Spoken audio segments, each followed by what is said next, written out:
Amém? Nós vamos no capítulo 1 de 1 Reis, no versículo 18. Diga versículo 18. Quando Elias apresenta-se ao rei Acabe. Então diga: Elias apresenta-se ao rei Acabe. E diz assim, versículo 1: E sucedeu, pois, depois de muitos dias, repita comigo, a palavra do Senhor veio a Elias. Então, depois de muitos dias, estou falando de 100 anos atrás, houve um avivamento da nossa nação. Depois de muitos anos, veio a palavra do Senhor outra vez.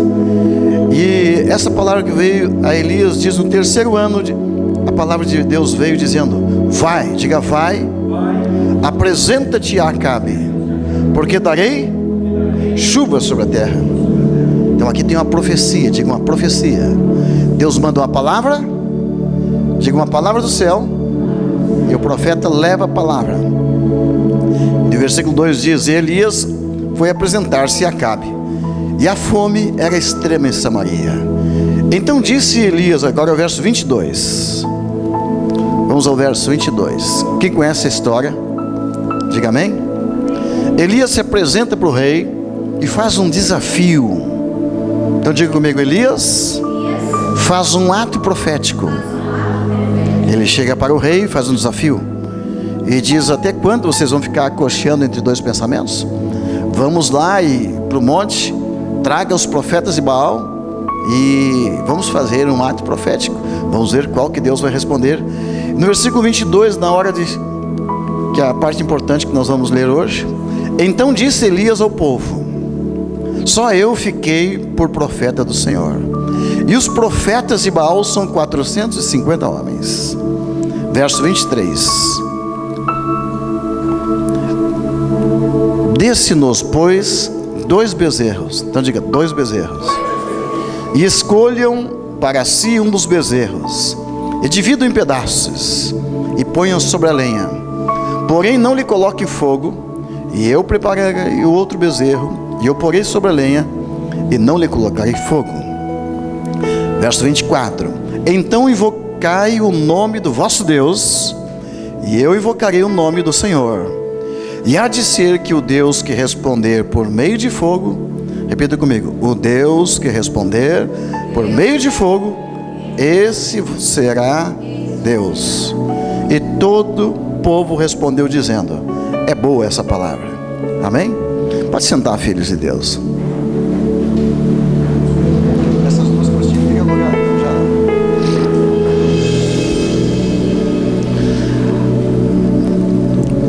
Alguns lugares do nosso país, como São Paulo, Nordeste, estão em perigo de simplesmente sumir do mapa devido à falta de chuva. Quem já ouviu falar disso? Eu lembro que eu cheguei aqui em 2011 e Santa Maria estava assim. Eu visitei o dono dessa casa aqui, o seu Walter Badic, e a sua esposa, que faziam já 1 ano que ela não vinha na igreja. Acho que hoje está completando quase 1 ano que não vem de novo. Acha? E eu pensei assim: como as pessoas esquecem rápido das bênçãos de Deus. Naquela época,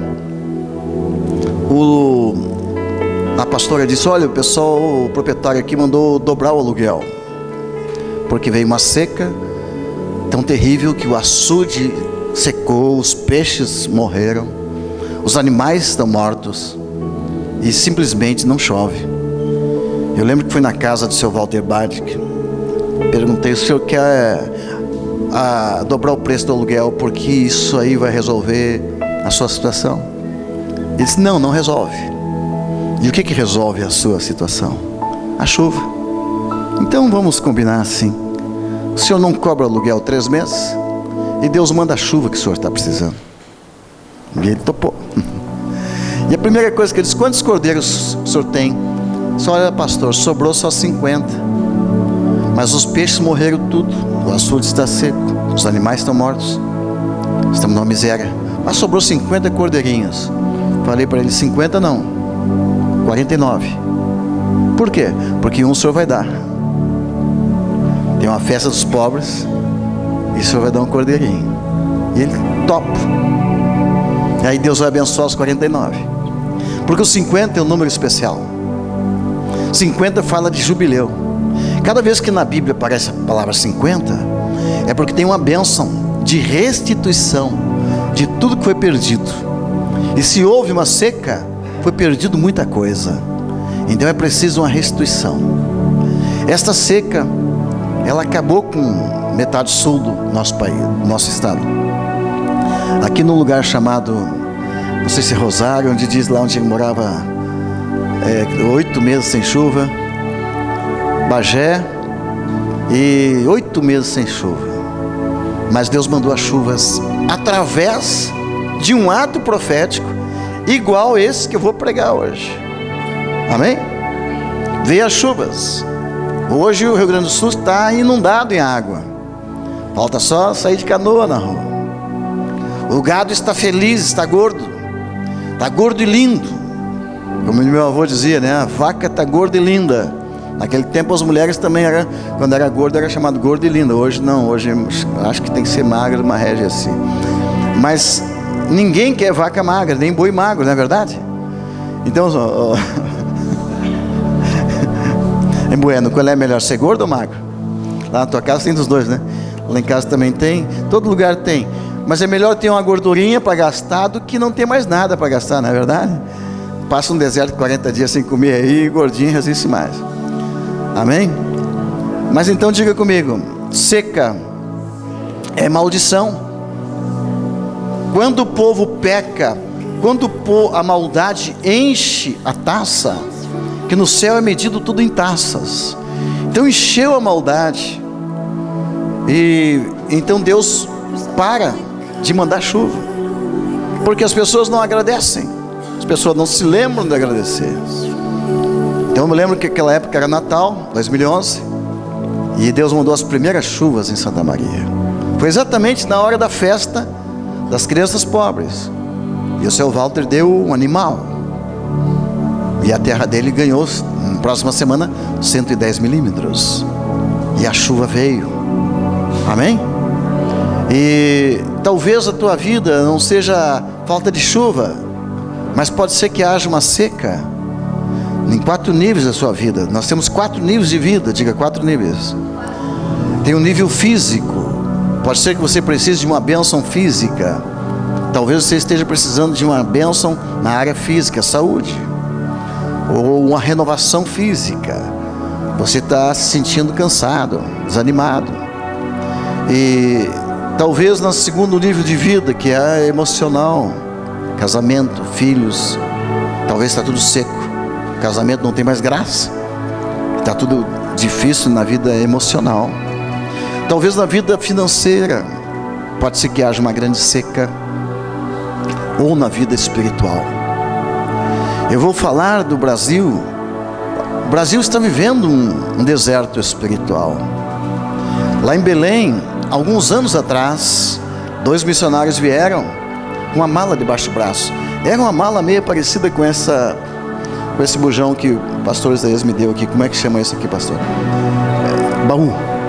É uma maleta debaixo do braço. 2 missionários vieram com a maleta debaixo do braço, trazendo apenas roupas necessárias para um dia ou 2, e no mais, Bíblias, livros, para pregar o Evangelho no Brasil. Eles não tinham dinheiro, nem ouro, nem prata, mas eles tinham o poder do Espírito Santo. Diga aleluia.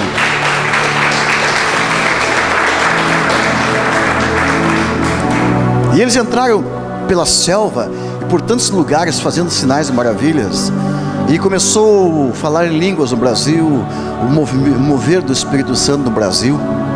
Passou-se 100 anos. Aquele altar de Belém está em ruínas hoje. Aquele altar de Belém não é mais o altar de 100 anos atrás. Há 100 anos atrás, os missionários tinham no coração uma chama ardente e o desejo de ganhar milhões de almas. Hoje, os altares estão destruídos. A adoração hoje não é mais a Deus Todo-Poderoso como há 100 anos atrás. A adoração hoje é a Mamon. E hoje os missionários não querem mais ganhar 100 milhões de almas. mas querem ganhar milhões das almas. Os milhões das almas se tornaram mais importantes que as próprias almas. Estou falando isso das igrejas que trouxeram o movimento pentecostal do Brasil, que hoje estão apostatadas. Hoje, o que nós ouvimos notícia no passado, de coisas extraordinárias, de milagres tremendos, de conversões de nações indígenas, hoje nós vemos briga, divisão e processos de injustiça por cargos na grande igreja que foi criada através de 2 missionários que vieram, com a mão na frente e outra atrás. O altar está aí, está em ruínas, está destruído. E a unção se foi, ela sumiu, ela evaporou. Existe muito barulho, existem muitos falsos profetas. Eles gritam, tem muito barulho, muito grito, mas aqueles gritos não trazem mais o fogo, não traz mais a presença de Deus, não traz mais as chuvas do avivamento. Então, hoje, nosso país, o cenário está pronto, semelhante ao tempo de Elias. O fogo está lá, mas está guardado. Deus não pode mais descer em Belém para fazer o que ele fazia naquela época. O altar está destruído, o povo está desunido, a adoração foi corrompida, o nosso Deus foi trocado por uns trocados. Então, nunca se fez necessário a unção de Elias como hoje no nosso país. Então, por isso que em alguns lugares da nossa nação, nós vivemos hoje essa seca. São Paulo, por exemplo, foi construída a igreja mais rica do mundo. O pastor mais rico do mundo construiu a igreja mais bonita, mais rica, mais forte, mais dourada. Mas não tem água. Possivelmente, se Deus não fizer um milagre, ali será morada de ratos, como a grande Babilônia. São Paulo está a sede de todas as grandes denominações do país. Tem o maior número de igrejas, de crentes, de membros. Lá tem o maior número de romaria, maior número de religiosidade e a maior seca da história. Diz que agora, a cada 3 dias, se liga a torneira. Ontem os missionários ligaram para mim e disseram: a profeta está demais aqui. A cada 3 dias liga a torneira. Mas agora Deus começou a fazer uma coisa maravilhosa. Ele manda chuva num lugar, sim, e no outro não. É isso que diz os profetas na Bíblia, que Deus vai mandar uma chuva num lugar sim e no outro não, para que todos saibam que é Deus que faz aquilo. Então diga: Deus que faz aquilo. Então quero recuperar hoje aqui um princípio. Diga um princípio. Primeiro princípio, diga comigo: Elias marcou uma época, uma data. Ele separou a verdadeira adoração da falsa adoração. É preciso haver uma distinção, uma separação. Verdadeira adoração e a falsa adoração. Jesus falando para a samaritana, ele disse: Deus procura verdadeiros adoradores, que o adorem em espírito e em verdade. Eu não sei como é que é a sua vida, mas no tempo do meu pai, eu lembro algumas cenas quando eu era bem pequeno. Ele era padeiro, tinha uma carroça, tinha um cavalo. Um dos cavalos era o Penacho, que era meio loiro, era o meu cavalo. E outros mais, que eu não lembro o nome, mas eu lembro que eu caminhava naquela carrocinha, andava na carrocinha com meu pai, E eu perguntava para meu pai porque ele não ia na igreja. Ele disse: não, eu gosto de falar com Deus em qualquer lugar. Eu digo: legal. Quem é que lembra de alguma frase dos seus pais assim? É importante que tu esteja com Deus em qualquer lugar, não é só na igreja. Às vezes você nem encontra Deus na igreja, mas aonde você estiver, em qualquer lugar, seu coração estiver cheio do amor por Ele. Amém? Então vamos à história de Elias. Diga comigo: um altar. Deus tinha ali naquele lugar. Nesse ano que vem nós vamos a Israel e vamos visitar esse altar. Esse altar é num monte muito alto em Israel. E naquele altar era o lugar onde Deus descia. Então diga comigo: Deus desce na terra e Ele usa altares. Então no Monte Carmelo tinha um altar. faz o altar de pedras, colocava 12 pedras, uma em cima da outra, e ali ofereciam um sacrifício, um animal, um cordeiro, uma novilha, e aí apresentava a Deus. Aquela ali era adoração. No altar, uma oferta, um sacerdote ou um profeta. 3 partes. Então aqui temos o tripé que sustenta o altar, aonde Deus desce. Então diga: um altar, uma oferta, um profeta. Se um dos 3 está corrompido, Deus não desce. Estão entendendo? Agora Satanás também, ele é o grande imitador de Deus. Então ele também precisa de um altar para descer. Então os adoradores de Satanás constroem um altar, colocam ali uma oferenda, e ali vem um sacerdote de Satanás, e Satanás desce daquele lugar. E pela lei da física não tem como 2 corpos ficar no mesmo lugar. Então se Deus está ali, o diabo não está. Se o diabo está ali, Deus não pode estar. Só cabe um de cada vez no altar. Quem entendeu, diga amém. Então diga a importância de altares. Hoje existem muitos altares no nosso país, nossa casa, nossa vida, altares. Aqui na igreja é um altar. Mas onde nós vamos e adoramos a Deus e construímos ali um altar, e ali oferecemos a Deus nossa vida, nossa adoração, ali torna-se um altar. Então Belém, onde estou indo agora, é um altar, o primeiro altar do nosso país. Ali foi o primeiro lugar onde Deus desceu. O fogo do céu veio, igual ao tempo de Elias, e aquele fogo se esparramou pelo país, e por outras nações inclusive, saindo daqui milhares de pessoas queimadas por aquele fogo. Diga amém. Então Elias foi quem ensinou esta prática. Então naquele tempo de Elias, tinha um altar onde Deus descia. Depois veio o rei Acabe, casou com uma rainha muito endemoniada, e ela proibiu o culto a Deus, e simplesmente naquele altar onde Deus descia, ela coloca ali um altar para Baal. Então Baal morava naquele lugar, onde antes era Deus que descia. Quem entendeu, diga amém. Então aquela mulher, aquela rainha, sabia que o único jeito de Deus descer era se tivesse um altar, se tivesse um profeta ou um sacerdote, e se tivesse uma oferenda. Então ela proibiu as oferendas a Deus, e disse: a partir de hoje, somente oferendas para Baal vai ter nesse lugar. E trouxe 850 sacerdotes de Baal, e ali então começou aquele culto sinistro, e Deus foi proibido de descer. Quer dizer, os sacerdotes de Deus foram presos, mortos, os profetas foram mortos, sobrou somente um. Então fala para o seu irmão: sobrou um, mas um com Deus é a maioria. Diga: ainda há esperança enquanto tem um. Então se lá na tua casa ainda tem um que é firme com Deus, ainda há uma esperança. Eu sempre digo: se vai um só Elias no Nordeste, lá vai chover.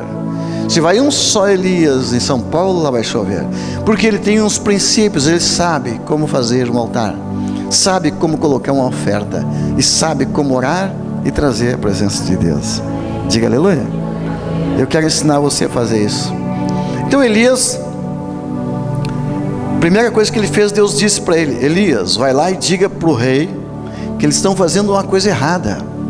Eles trouxeram a religião maligna, e por causa disso eu vou parar a chuva. Porque eles falavam que aquele santo, aquele guia, que era o Baal, ele que mandava a chuva, é ele que manda a chuva, é ele que faz as colheitas crescer. E Deus disse: então eu vou parar a chuva, quero ver como é que ele faz. Quem é que teve experiência? Eu tive uma experiência antes de conhecer Jesus. Hoje eu li uma matéria onde está escrito assim que algumas pessoas começaram a trazer mensagem como é que é? Psicografada,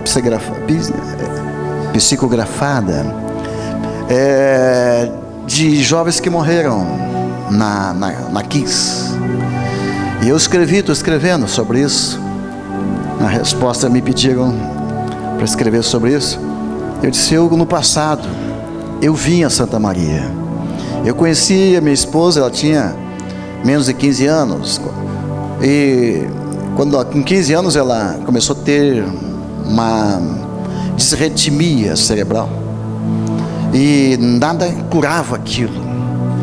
E eu, como nasci na Umbanda, conhecia Umbanda, Quimbanda, Candomblé, magia e tantas coisas, mas não conhecia kardecismo. E aqui no Santa Maria, vê como é que é. Eu trazia minha esposa aqui em Santa Maria para consultar ali no kardecismo. Me lembro até do nome da pessoa que nos atendia. De vez em quando descia lá na mesa lá uma entidade, dizia que era ele que estava causando aquela doença na minha esposa. Ele falava e eu falava com ele, e eu briguei com ele muitas vezes, só não dei soco porque eu sabia que era um espírito, né? Mas eu tão bravo que eu ficava, que aquele espírito, aquele encosto estava incomodando a minha esposa. Eu queria casar com ela, não podia, que às vezes ela ficava. E de repente, passado acho que um ano, aquela doença ia e voltava.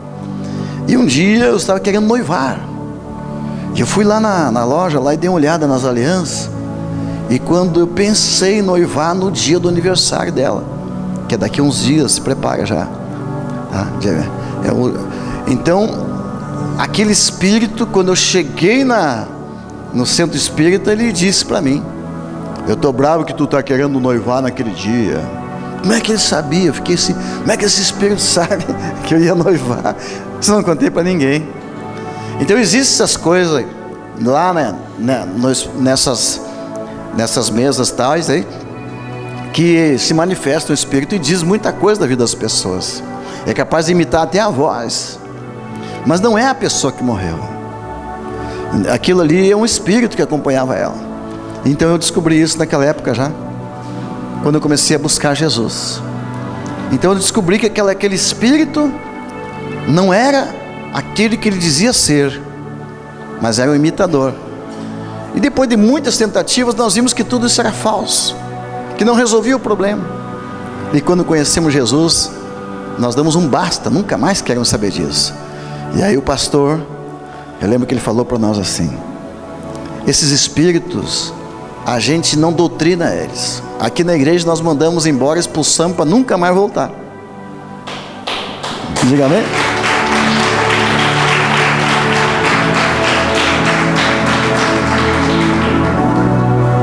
E aí o pastor expulsou o espírito que trazia doença, e nunca mais a doença veio. Nenhum morto voltou. Não era morto nenhum. Quem entendeu, diga amém. Então é uma fria. O único caminho é Jesus, o único que leva o Pai é Jesus, o único que traz paz é Jesus.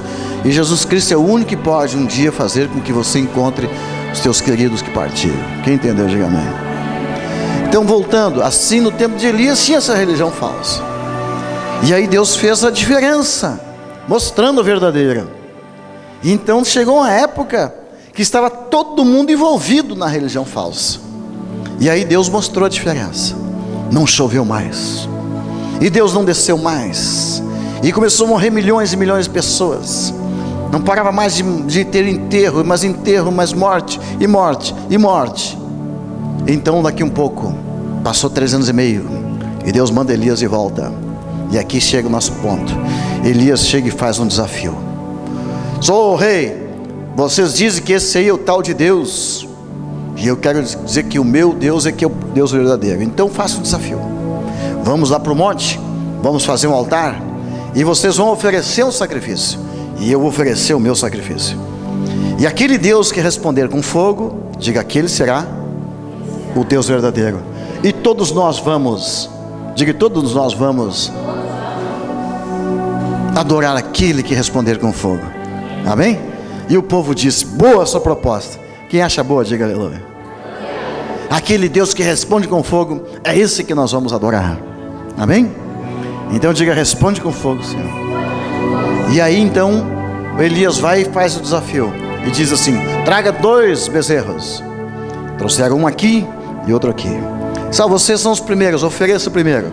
E desde a madrugada até o meio-dia, os bruxos ali rezavam e saltavam e gritavam, e era só barulho. E se começaram a se cortar, chegar sangue, e nada de vir fogo do céu. Mas chegando o meio-dia, Elias então, diga meio-dia, Elias se manifesta e começa a zombar. Ué, grita mais alto, pode ser que ele esteja surdo, pode ser que ele está numa viagem, quem sabe está no banheiro. Elias zombava do inimigo.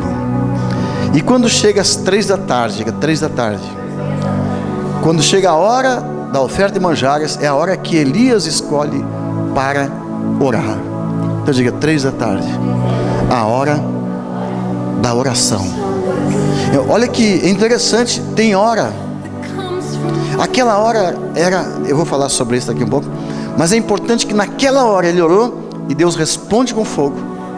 E aí foi um impacto muito grande em toda a nação, e todos se converteram a Deus, mataram os falsos profetas, e foi um avivamento na nação. Diga aleluia. Então diga: basta um verdadeiro adorador para que haja um avivamento. Eu vou ler agora os elementos que ele usou. Há poucos dias atrás, eu soube que alguns líderes no Brasil criticaram a minha maneira de ofertar. Eu escrevi um livro chamado O Poder de um Cordeiro. Deus me deu a revelação desta oferta do Cordeiro, e alguns líderes criticaram. E aí, há pouco tempo atrás, um dos líderes estava fazendo um ato profético, e eu soube que deu problema no ato profético. E um dos membros dos pastores me ligou e disse: a profeta está dando um problema sério aqui. O senhor já esteve aqui fazendo um ato profético, agora estamos aqui, e nesse ato profético deu um problema sério, deu umas trevas, está dando tudo errado. Assassinaram uma pessoa da família do pastor que está fazendo o ato profético, e tal. E eu perguntei para ela assim: neste ato profético, quais os elementos que vocês estão usando?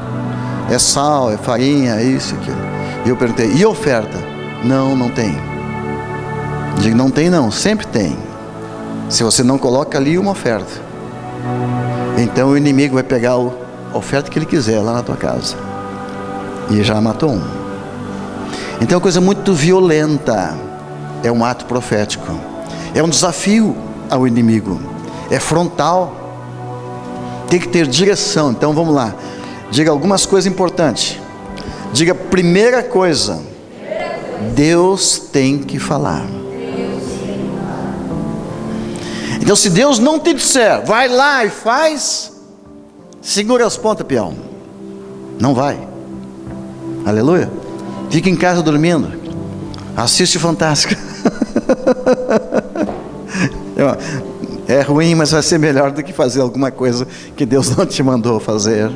Amém? Então diga: primeiro elemento, a palavra de Deus. Diga a palavra rema. Júnior pregou isso semana passada. Palavra rema. Se não vier a palavra rema, então não faz aquilo ali. Aleluia. Então aconteceu no versículo 1, quando diz assim: depois de muitos dias veio a palavra do Senhor a Elias dizendo: vai e apresenta-te a Acabe, porque darei chuva sobre a terra. Aleluia. Quando eu vou num lugar e Deus fala comigo: vai lá e vai chover, eu vou lá, já anuncio chuva. Aí tem a filha Gabriela falou: olha, tem umas pessoas de São Paulo escrevendo aqui, que por que tu não vai a São Paulo para fazer chover? Eu digo: o problema dela é o seguinte, diga para ela: esse é o pecado de São Paulo, está confiando em homens. Quer chamar um pastor para fazer chover? Ou quer chamar um feiticeiro? Tua confiança está em homens. Se você não confia em Deus para chover, vai confiar em mim. Perde teu tempo, mulher. Vai te converter. Então aqui está o desafio. As pessoas não acreditam em Deus, para pedir uma chuva e quer chamar um homem para fazer chover? Mas se Deus não faz, que homem vai fazer? Quem entendeu, diga amém. E eu só vou onde Deus for comigo, onde Ele me enviar. E se Ele não fizer, eu não faço. Se Ele não ir, eu não vou. Amém? Se Ele não mandar, eu não diga aleluia. Então diga: Elias foi porque Deus mandou. Diga, segundo elemento, ele diz: traga uma oferta, 2 bezerros. Então diga, segundo elemento, que ele chama para o ato profético, que ele leva para o ato profético. Ele traz a oferta. E não foi cordeiro, foi bezerro. É mais valioso ainda. O terceiro elemento que ele traz, ele diga: traga lenha. Diga lenha. Então a oferta simboliza o sacrifício de Jesus por nós. Diga, o sacrifício é a coisa mais importante para Deus se manifestar. É a oferta. Agora diga lenha. A lenha significa algo que precisa ser queimado. Ela traz fogo. Quando acende a lenha, gasta-se a lenha e produz fogo. Você precisa queimar muita coisa para produzir o fogo do Espírito Santo. Tem que queimar carne, carnalidade, o pecado, a concupiscência da carne e tantas coisas ruins, que eu não vou citar aqui, que não é exatamente um estudo sobre isso, mas só para entender que traga lenha. Você precisa queimar coisas. Elias está lá mais de 3 anos queimando. Ele queimou suas paixões, queimou as tentações, ele queimou as obras da carne, ele queimou as obras mortas e muito mais. Então Elias diz: traga lenha, e nós não vamos acender o fogo. Mas quem vai acender essa lenha? Então diga, quem vai acender essa lenha? É Deus. Então diga você: lenha para o fogo, meu irmão. Amém? Basta tirar alguma coisa. Agora o terceiro elemento importante, diga comigo, importante: traga pedras para o altar. Diga 12 pedras. Diga 12 pedras, simbolizando as 12 tribos dos filhos de Jacó, ao qual veio a palavra do Senhor dizendo: Israel será teu nome. Então diga todos. Fala de unidade em oração. Então se lá em São Paulo ou qualquer lugar, se vier todo o povo orar, se houver unidade na oração, se as denominações se unirem, então haverá as 12 pedras juntos. Mas se estiver repartido, não tem como. Então por isso que uma seca leva as pessoas ao pó e dizer: não somos nada. Por isso que uma seca, quando Deus fica em silêncio, nós somos obrigados a procurar e conversar com o irmão. Então eu digo para o seu irmão: nós precisamos nos unir. Então eu quero desafiar toda a igreja a nós orarmos com o mesmo propósito de avivamento pela nossa nação. Amém? Eu estou vendo aqui neste elemento. Por que eu estou indo a Belém? Porque tem aproximadamente 50 líderes reunidos. 50, fala de jubileu. Há 100 anos houve um fogo ali. Ali tem um altar caído. Ali tem muitos profetas gritando e não sai nada de Deus, só barulho. Mas tem pelo menos 50 reunidos com o mesmo propósito de ver fogo do céu descendo. Diga aleluia. Diga, o próximo elemento é o altar. Aquelas pedras, elas vieram para formar o altar. O altar feito, são 12 pedras, está, diga, levantado o altar. E ele mandou fazer um rego ao lado. Diga altar, coloca a mão no coração. Você tem um altar aqui dentro. Quando Elias orou para vir fogo, o fogo já estava aceso dentro do altar dele. Diga, dentro do altar. Se você, pregador, não estiver incendiado com o fogo do Espírito Santo, o teu altar também não acende. Se descer fogo no teu altar, é porque esse fogo já está no coração. Diga aleluia. Quando tem um homem incendiado no altar, as pessoas vêm de longe para ver ele queimar. Elias estava em chamas de amor por Deus. Dentro do coração dele, o altar estava levantado. O altar existia. Dentro do teu coração tem um altar. E dentro deste altar tem um vaso. E este vaso é que se enche com as tuas orações. Como está o teu altar? Alguns altares estão contaminados, estão cheios de coisas ruins. Teu coração está cheio de mágoa, de dor, falta de perdão e coisas que estragam a unção. Coloca a mão no seu coração e pergunta: como está o altar do teu coração? Teu coração tem amor? Tem perdão? Tem sede de Deus? Então Deus quer levantar um altar dentro de você. Restaure esse altar. Comece uma viagem até o centro do teu coração. Veja se lá dentro tem pecado, tem mágoa, tem angústia, tem dor. Veja se há alguma coisa que você não perdoa até hoje de alguém, de alguma pessoa que te ofendeu. A mágoa, a falta de perdão apodrece a unção. Eu falo para o seu irmão: perdoa, limpa este vaso que está dentro do teu coração. Quando encher este vaso, este copo, ele é apresentado no céu. E lá no céu tem outro altar. E quando as nossas orações sobem e chega nesse altar do céu com a taça cheia, um anjo vem e coloca aquela taça no altar de ouro no céu e apresenta para Jesus aquele altar cheio. E aquele altar então aquela taça é derramada pelo próprio Deus e é derramado com fogo. Aleluia. Então por isso que é importante toda a igreja orar, porque vai encher mais rápido o altar, a taça. Quem entendeu, diga amém. Cada um de nós queima as coisas ruins. Você faz um jejum e você queima as gordurinhas, queima também a incredulidade, queima a maldade, e daqui um pouco aquela queimadura vai produzindo azeite. Escreva isso no seu diário: cada quilo de gordura que tu perder em jejum e oração são litros de unção que serão fabricadas lá no céu. Sabe como Deus produz a unção, o fogo? O fogo que veio do céu é produzido no teu coração, no altar do teu coração. Amém?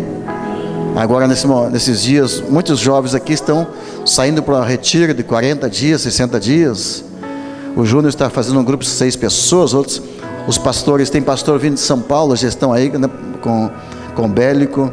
E muitos vão dedicar os primeiros 40, 60 dias do ano no monte, em oração. Sabe o que vai acontecer? Cada quilo que for economizado, que for gasto em jejum, cada quilo de alimento que você não comer, vai produzindo azeite. Mais. Depois de 40 dias, você sai do monte, tua barriga está sequinha, mas a tua taça está cheinha.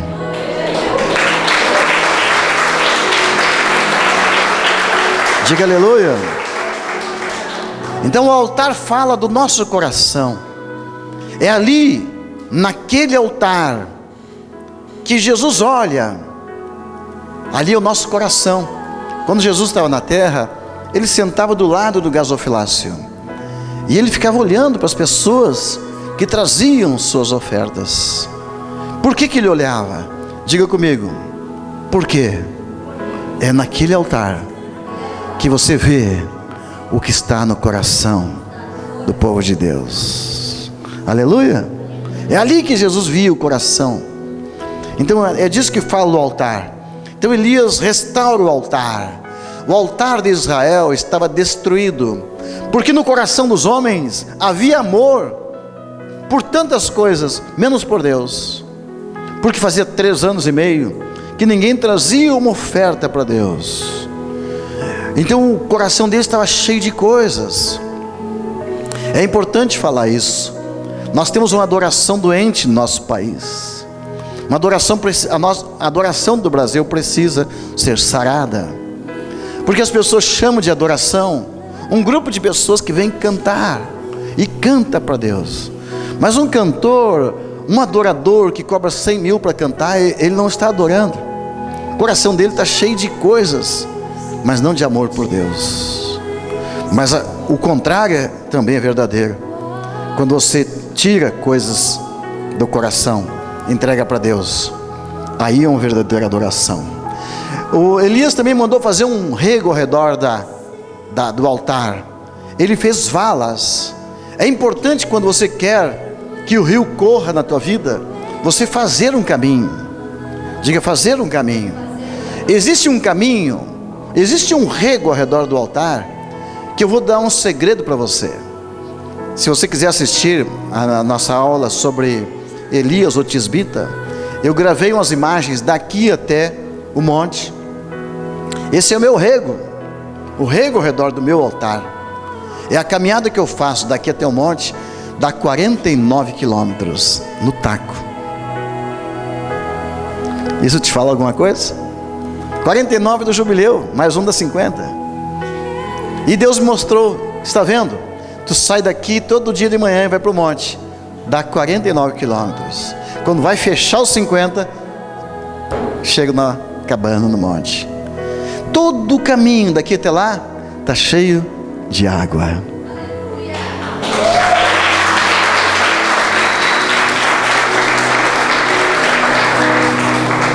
Então as valas ao redor do teu altar sempre estarão transbordando de água. Aleluia. Diga aleluia. Segura um pouquinho, senão o pessoal fica olhando para lá, tá? Então é muito isso é revelação de Deus. Então marque bem o caminho que você faz para vir na igreja. Você vai olhar e descobrir que esse caminho que você faz para vir na igreja adorar, para você é o caminho da felicidade. Este é o caminho mais feliz da tua vida. Você vai descobrir um dia, e quando você chegar lá no céu, vai estar cronometrado quantos quilômetros você andou para adorar. E cada quilômetro que você andou está produzindo azeite, óleo, fogo. Diga aleluia. No versículo 34, depois que Elias mandou levantar o altar, ele disse então mais um mistério. Ele disse para aquelas pessoas, Elias era o homem que pregava as 4 fases. Então ele disse, eu quero que vocês peguem 4 cântaros de água. Nós vamos montar o altar, vamos construir ao redor dele umas valas, um rego, e depois nós vamos colocar a nossa oferta em cima do altar. E eu quero agora homens e mulheres que são verdadeiros adoradores. Diga, verdadeiros adoradores, que adoram a Deus em 4 fases: físico, emocional, material, espiritual. Cada um deles vai pegar um cântaro com água e vão buscar. Diga, encha aí 4 cântaros. Então vai lá 4 homens, eles saem lá de cima do monte, e para encontrar água em cima do monte, você sabe que não existe. A água está lá embaixo. O rego, o olho d'água, você precisa dar uma caminhadinha em algum lugar para encontrar. Então nós já estivemos lá no Monte Carmelo. A pessoa vai ter que descer um bocado para buscar água ali na fonte. Então ele enche os 4 cantos e vem. Então diga comigo, para descer até lá, ele gasta força. Então diga que está adorando com toda a força. Ele chega, ele está gastando força com Deus. Amém? Então quando eles repetiram isso 3 vezes, isso dá 12 cântaros de água. Diga 12. 12 fala de autoridade, fala de estabelecer o governo de Deus na terra Amém? Fala de unção apostólica e profética. Diga aleluia. Então aquela água, quando eles colocavam ela em cima da oferta, pense nisso. Diga, de um lado o altar de Baal, do outro lado o altar de Deus. No altar de Baal tem um animal, no altar de Deus tem um animal. Então diga, está empatado. Uma oferta para Baal, uma oferta. Agora veja como Elias tinha sabedoria. Ele propôs: traga uma oferta para Baal e outra para Deus. Mas ele não foi muito honesto. Por quê? Porque na verdade ele aumentou a oferta para Deus, porque cada litro d'água custava uma fortuna. Então calcula ali que um animal, se valesse R$1.000 um animal daqueles, somente aqueles 12 bujões d'água valeria no mínimo R$10.000. A oferta dele foi muito superior. Aqui tem um princípio e uma lição. Quando eu me converti, eu nasci num terreiro de Umbanda. Eu ficava muitas noites acordado, e eu fiz muitas coisas para o inimigo. Agora eu me converti, vou fazer o dobro, o triplo, 4 vezes mais para Deus. Diga aleluia. Vou fazer muito mais. Então Elias foi muito esperto, sábio. Ele fez com que a adoração que ele trouxe, a oferta dele se tornou muito mais valiosa. Diga valiosa. Então aqui tem uma lição, filhos de Deus. Eu sei que é um assunto difícil de falar. A maioria dos pregadores e profetas não quer falar desse tipo de assunto. Quando se fala em ofertas, todo mundo fica de cara feia. A não ser a gente fica feliz quando alguém diz que vai te dar uma oferta. Aí a gente fica feliz. Mas as pessoas ficam armadas pensando: vão me pedir alguma coisa. Não vão pedir nada para você. Eu estou indo para Belém, eu vou levar a minha oferta. Nós vamos levar uma equipe do nosso ministério. Eu vou convidar todos para levar uma oferta, porque esta é a verdadeira adoração. Eu vou andar 2, 3 mil quilômetros. Eu estou caminhando, eu estou levando o que eu tenho, a minha água. Eu sou o homem com um cântaro de água. Aleluia. E você que sobe o monte, você que ora, você que vem na igreja, os irmãos estão de plantão. Pastora Cláudia de plantão hoje, faxinal soturno. Amanhã o pastor Isaías, depois a família Bélico e assim por diante. Vocês são as pessoas. Vocês são as pessoas com cântaro de água. Aleluia. Vamos lá. Vocês estão levando água. Vocês estão melhorando. Vocês estão abençoando. Vocês estão molhando a oferta. Diga agora aleluia. Agora interessante, quando veio o fogo do céu, a oferta foi queimada, mas a água foi lambida. O fogo lambeu a água. Então diga lambeu. Quem é que gosta de pudim aí? Levanta a mão, diga aleluia. Você já lambeu o pudim? Quem gosta de picolé? Levanta a mão. Já lambeu o picolé, Isaac? Então diga, aquilo que você gosta, você lambe. Não é verdade? Você come carne para matar a fome, mas quando você lambe alguma coisa depois da carne, é porque você gosta mais daquilo que vem depois da carne. Então a nossa oferta é o alimento, mas a água é a sobremesa. Como é que diz aquela frutinha vermelha no meu, né? Que tu é a frutinha vermelha no meu... Hã? Tu é o chantilly na minha sobremesa? É isso aí? O que o pessoal fala aí? Me ajuda? Tu é a cerejinha no chantilly? Então diga aquela água para Deus. Diga para Deus, aquela água é uma sobremesa gostosa, como é para nós. Diga amém. Diga o último elemento. Diga o último elemento.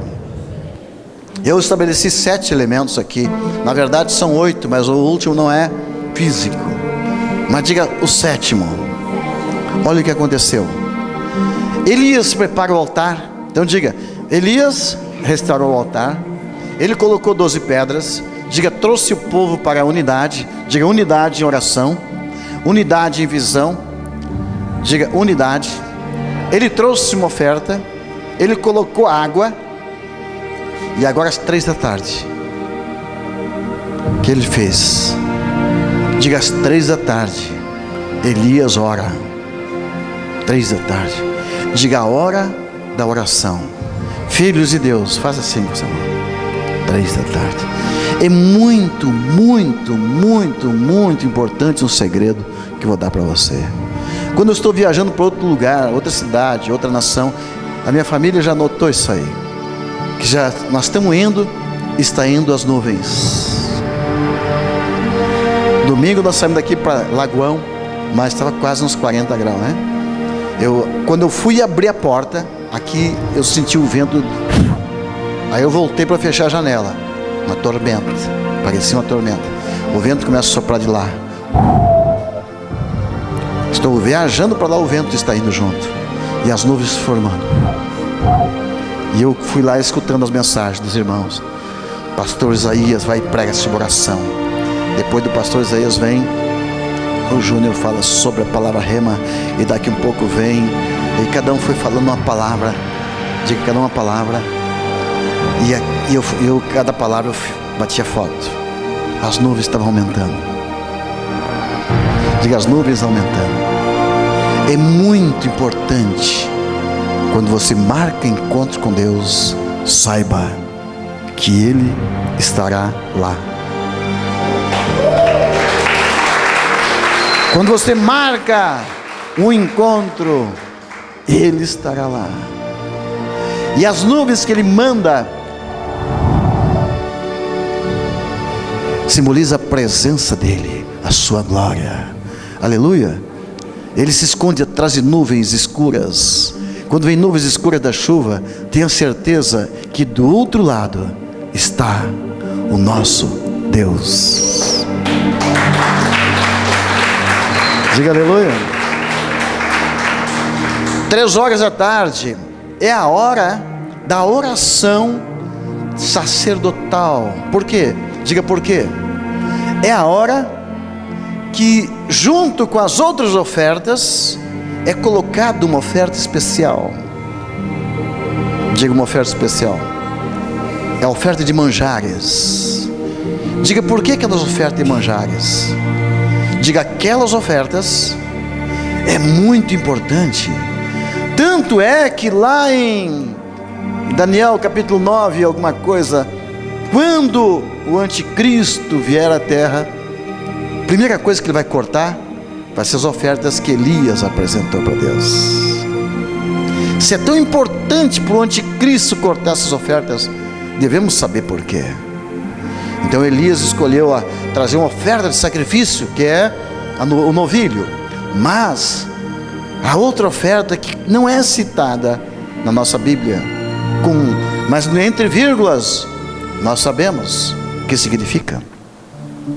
Se você voltar lá em Levíticos, onde ensina, aquelas ofertas de manjares são as ofertas das primícias, que é dado ao sacerdote. Então faz assim.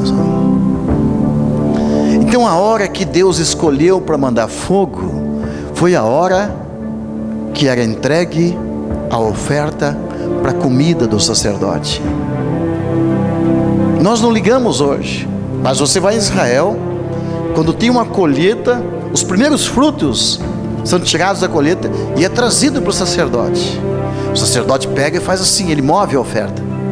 Quando ele faz isso, o céu se move, as nuvens se movem, a chuva vem para dar a maior colheita da história para aquela pessoa que trouxe. Então a oferta mais abençoada da Bíblia é a oferta dada aos profetas, aos sacerdotes.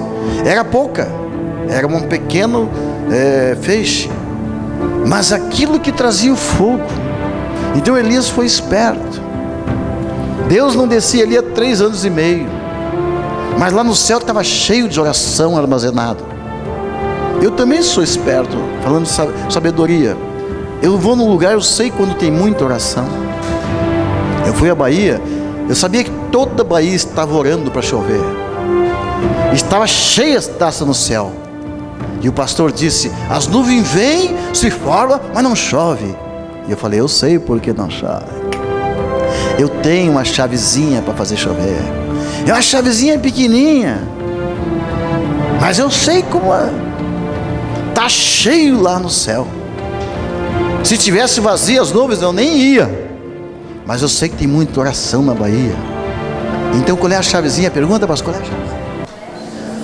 O Elias que me ensinou, num bate-papo que eu tive com ele. Ele disse... o Elias até hoje é saradão, filha. Cara, é saradão aqui. Tem umas rugas enormes de tanto sol, né? Falei para ele, até aí eu não vou, cara. Eu vou ficar por aqui mesmo na sombra. Mas ele pagou um preço no sol, o cara ficou todo rachado. Então tu olhar para Elias assim, o olho parece de fogo, mas a cara toda rasgada de sol. O cara é sequíssimo. Até os ossos são secos do bicho velho. Mas o cara quando corre, os cavalos não acompanham ele. Ele, cara, passa dos cavalos. Diga aleluia. Mas ele sabia que o que abre e libera o fogo do céu é a oferta de manjares. Pergunta por quê? Porque a honra aos sacerdotes, e Deus honra quem merece honra. Os homens não honram a capa dos homens, os homens não honram a unção que está sobre os sacerdotes, mas Deus honra. Deus honra. Então Elias vem como pregador de justiça. Faça assim, justiça. Agora já estou contando o segredo todo, não era para contar. Mas primeira justiça que ele faz: se Baal ganha um boi, Deus tem que ganhar um boi também.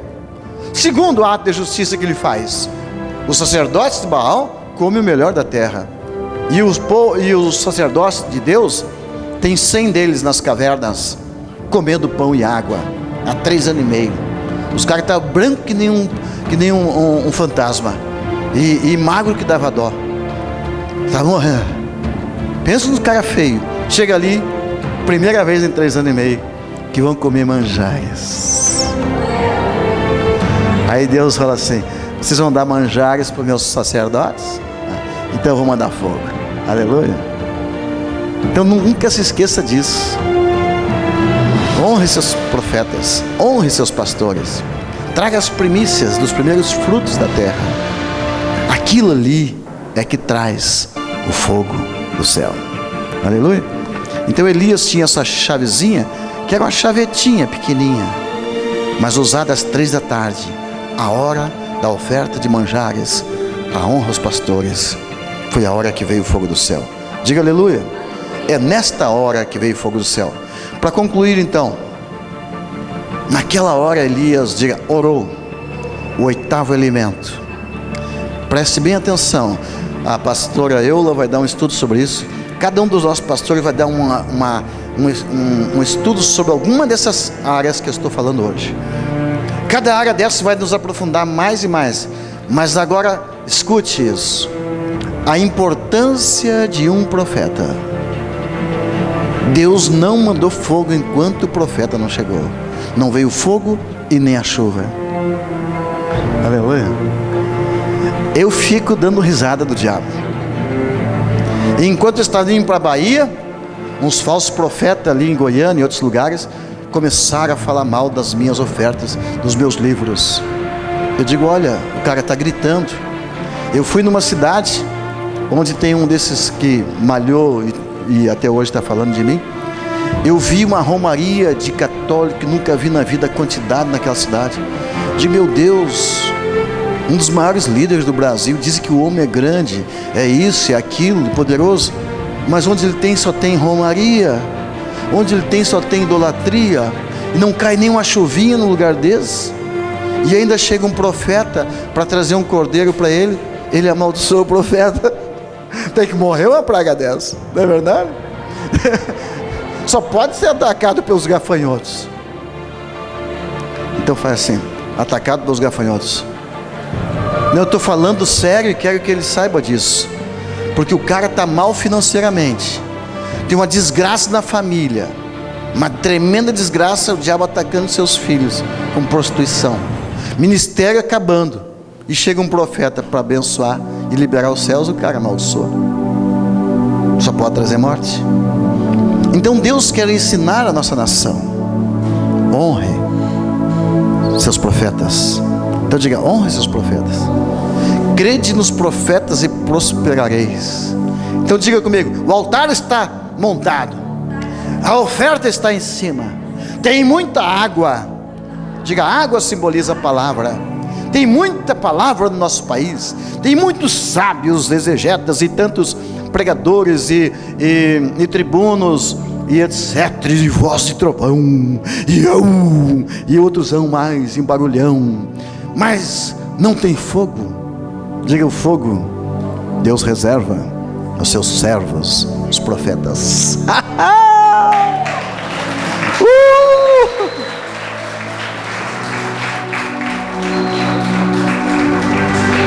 Eu sei que vai levantar profetas aqui, por isso eu estou provocando o diabo.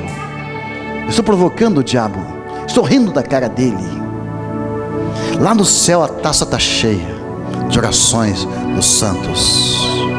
Aleluia. O profeta passa pelo fogo aqui na terra, mas exatamente passa pelo fogo para que venha fogo.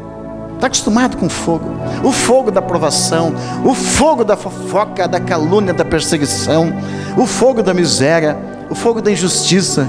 Mas quando uma nação inteira está morrendo, quando está tudo perdido, diga comigo: quando tem seca, quando tem morte, quando está tudo acabado, quando está tudo perdido, Deus manda um profeta.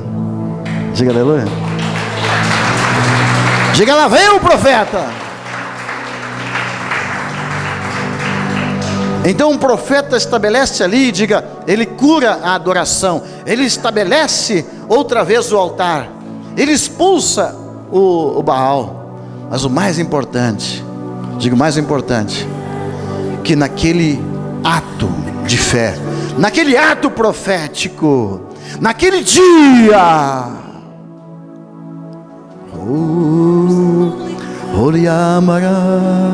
vou dar uma volta por cima aí, a onda, atrás das cortinas, o que ninguém viu aqui na novela das 8, nem no Fantástico, nem no filme da meia-noite, o que ninguém sabe, o ser humano vê o cenário aqui da terra, mas lá do outro lado,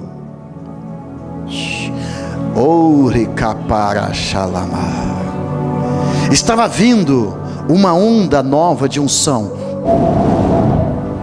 Elias era o maior dos profetas até aquele momento, mas ele era nada comparado com a geração que estava vindo. Ele era o pequenino Elias. O que ninguém sabe e que só será passado e vai estrear lá daqui a algum tempo mais no céu. Vai estrear lá a filmagem. E agora a filmagem do desafio de Elias. Mas o maior filme que você vai assistir no céu é porque veio Baal, porque veio Jezabel, porque o inimigo levantou-se naquele país para acabar com a adoração, porque estava nascendo teus filhos, estava nascendo a geração da porção dobrada. O inimigo viu o que estava vindo, ele viu uma luz forte descendo do céu, porque dizem os sábios que quando nasce alguém escolhido por Deus, há um brilho enorme no céu. Satanás fica apavorado, o que vem descendo lá? E ninguém sabe, muitas vezes na casa de uma pessoa pobre, muitas vezes numa favela, muitas vezes lá num lugarzinho qualquer, uma mulher que não tem nem o que comer, mas de repente brilha uma luz. É alguém predestinado por Deus, enviado para receber uma unção poderosa. Então Eliseu estava vindo, o inimigo viu, e ele quis acabar com a adoração. Elias teve que sair do país e ficar lá em intercessão 3 anos e meio, gerando dores de parto. Se tornou expert nisso. Porque, diga comigo, ele precisava liberar uma capa, uma geração mais poderosa do que ele. Diga, mais poderosa, mais poderosa. Estava vindo.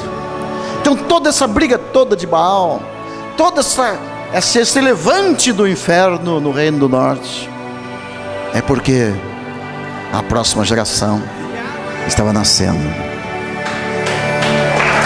Diga aleluia. A geração da porção dobrada. Então tudo que Elias fez, parece que ele queria aparecer, parece que ele queria se mostrar, mas não.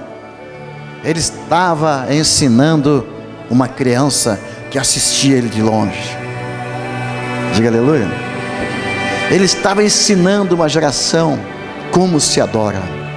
E hoje está acontecendo a mesma coisa no nosso país. Nosso país está passando por situações semelhantes ao tempo de Elias. É porque está vindo uma unção dobrada. Diga, uma unção dobrada, multiplicada. Chegou o tempo de ser liberado e já está tudo pronto. Diga, profetizando.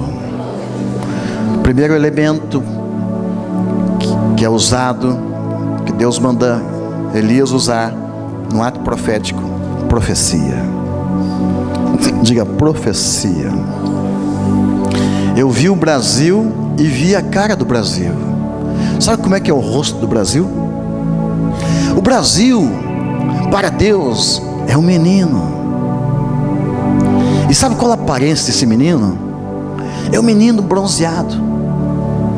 Sabe qual é o jeito dele? Indígena, guerreiro, forte, aleluia, atrevido, esperto, ágil, metido, aleluia.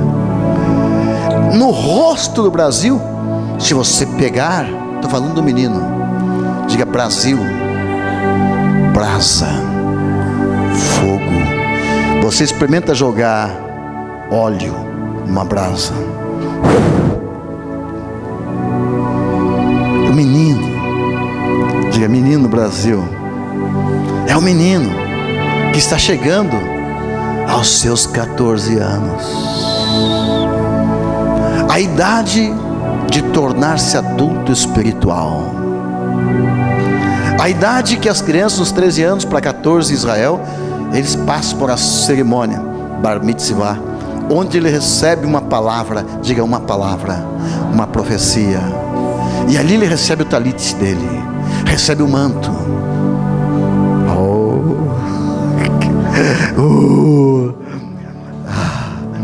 Está vendo o que estou vendo? Brasil, você é um menino de 14 anos. O tempo de receber a porção dobrada, a capa, o talit, a capa de Elias. Aleluia! Belém, tu és o altar que foi derrubado, mas será restaurado. Os profetas de Baal trabalhavam por dinheiro, mandado por governos, mas o profeta Elias não dava a mínima importância para dinheiro, nem para governo. Eles queriam estar cheios do Espírito Santo. E hoje tem um grupo assim no Brasil, guerreiros que estão se formando nos montes. Nos montes Deus está gerando profetas. E esses são os meninos brasa. Brasa! Brasil! Vamos lá, profetiza comigo. Brasil, tu és escolhido. Este é o teu tempo. A unção de Elias está vindo sobre ti. Vai mais forte. A unção de Elias está sendo derramada. Este é o ano da porção dobrada, da capa descer, capa dobrada. Fique de pé e comece a dizer: eu quero, Senhor, esta capa Eu quero essa porção dobrada. Eu quero essa unção. Eu quero o dobro. Então está formado. Em Belém está sendo reconstruído um altar. As 12 pedras estarão lá. A unidade em oração. Pessoas de várias partes do Brasil serão trazidas. O Senhor está chamando, unindo as pedras. Pessoas virão com jarras de água. Diga: muita água, muita palavra, muita sede. Aleluia. Então diga: muita sede. E há uma profecia. Desde o avivamento de Azusa, Simon disse, quando morria, antes de morrer: depois de 100 anos haverá um avivamento maior do que Azusa. Diga: Azusa. Então nós temos uma palavra de um profeta, e tem outro profeta concordando. Deus disse: depois de 100 anos, 2 jubileus, pede o dobro para o menino Brasil. No ano 2000, completou uma geração de jubileu, 50 gerações desde Cristo. O Brasil está vivendo o jubileu. Coloque a mão no seu coração. Agora, a última parte do que eu devo falar é a oração de Elias. Elias era uma oração ambulante. Elias era simplesmente uma oração viva, cheia de fogo. A oração, amados, de Elias não era só de palavras. A oração de Elias estava impregnada nos seus ossos, seus nervos, nos seus átomos, nas suas moléculas. Ele era pura oração. Então quando ele orou: ó Deus de Abraão, ó Deus de Isaque, ó Deus de Israel, manifeste hoje, Senhor, que Tu és Deus no Brasil, e que eu sou Teu servo, e conforme Tua palavra fiz todas essas coisas. Responde-me, Senhor, responde-me, para que esse povo conheça que o Senhor é que está fazendo isso, e o Senhor está fazendo voltar o seu coração. Aleluia. Elias orava por algo, e eu estou orando. Eu estou já mais de 30 anos, isso aí talvez 35 anos de oração pelos novos ungidos. Haverá uma geração que receberá unção profética, que vai caminhar sobre as águas. Haverá uma geração que verá o céu se abrindo, a carruagem de fogo. Haverá uma geração que receberá a capa de Elias. E esta geração está aqui agora. Está aqui agora. Receba esta unção. Receba este fogo. Receba a capa de Elias. Receba o fogo, Brasil. Brasil, Brasil. Brasa, brasa, brasa, brasa com azeite. Vira fogo, fogo, fogo, fogo, fogo, fogo, fogo, fogo. Orecaparachá. A carruagem está passando. A capa está descendo. A capa está descendo. O altar foi restaurado. A adoração está sendo restaurada. O fogo está descendo do céu.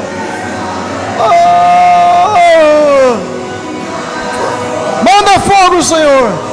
Manda fogo, Senhor. Manda fogo. Mostra para esse povo, Senhor, que há Deus no Brasil.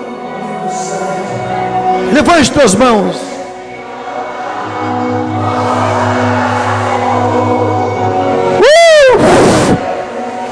Acende o fogo em Belém, Senhor, no Pará,